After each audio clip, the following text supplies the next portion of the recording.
You must consider using half of what you risked in your next trading day, whatever that trading day would be. If it's the next trading session, if it's the next trading day, if in other words, if say you were trading 10 contracts in the S&P and you lost, okay, on your first trade, then you drop down to 5 contracts on the second trade. If you lose on that, you're done for the day. You cannot take another fucking trade. I don't give a fuck about 5 trade fucking Larry down in fucking Texas, okay?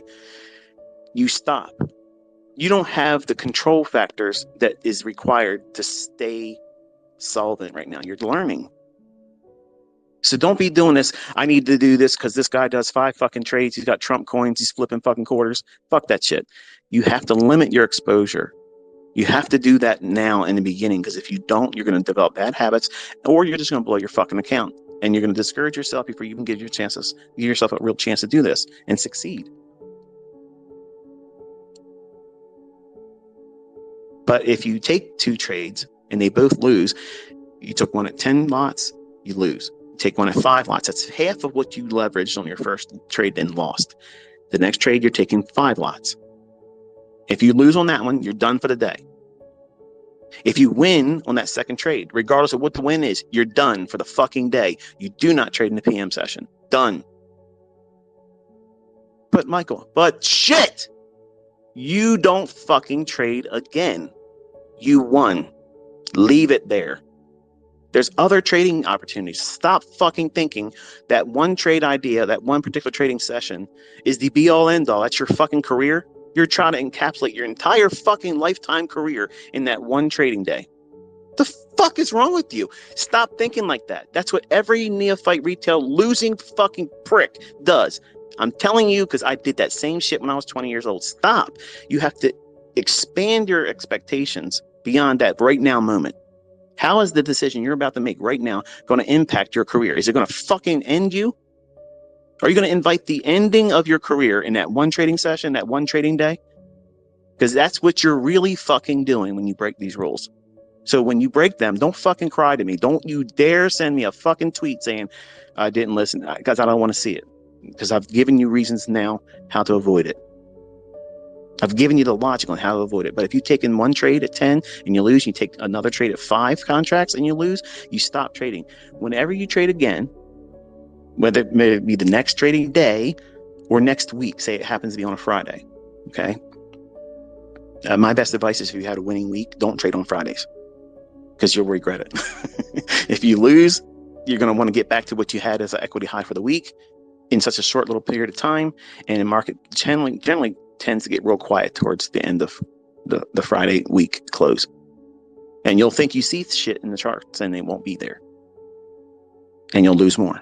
And you'll go into the weekend hating it, because either you gave back the weekly gain or a large portion of it, and you could have been feeling good about it on the weekend, saying, you know what, I didn't trade on Friday. I had a good week. Why push it? Why the fuck do you need that? Because you're trying to increase your social media equity curve, and that's a fucking loser's game. Don't do that. It's about making fucking money and consistently keeping it. Fuck their opinion about you or me. Who gives a fuck? Do you think any of this shit that these people fucking say about money's changing anything? It hasn't. So don't worry about it. Don't factor any of those fucking things in. Keep your results. That's the focus. And follow the fucking rules. But whatever that next trading day is, whether it be the next trading day or the next week on a Monday, if it's been Friday, you did this 2-day or 2 losing trades in one single day. What would you trade with if you lost 10 and 5? Well, you can't do 2.5. So just do 2 contracts. And you have to trade that 2 contracts until you make 50% of what you lost when you lost on the 5 contract losing trade.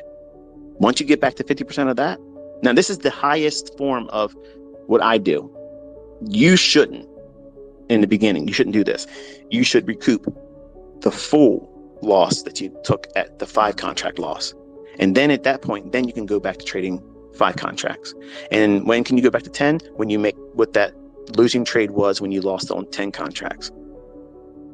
You have to be organized. You have to be diligent about keeping records of what you did, how you lost the money, and how do you build it back systematically, soberly. You're not trying to go out there and just roll the fucking dice. It's not fucking Las Vegas, folks. You got to go in here with a principal mindset, knowing that you can lose your fucking ass. Don't take stupid risks. Don't guess. If it's not obviously in the chart, and if the conditions aren't ripe, where the production of a result that is favorable isn't likely and more in your favor than not, you don't fucking trade. You don't do that. You simply observe. And if you don't know when that is, you haven't been studying and backtesting and tape reading long enough, because you're going to know when it's obvious for you to get in. Right now, you're all just itching to get that feeling of winning the fucking lottery like it's a scratch off. That's dumb. That's a loser's mindset. You don't do that, folks. You don't do. Traders that make money consistently, they don't fucking guess. They don't guess. We know exactly what we're fucking looking for. We're waiting for it. If it doesn't materialize, we sit still. And we don't give a fuck about Tom, Dick, and fucking Harry on social media and what they're claiming they did. Does that make sense?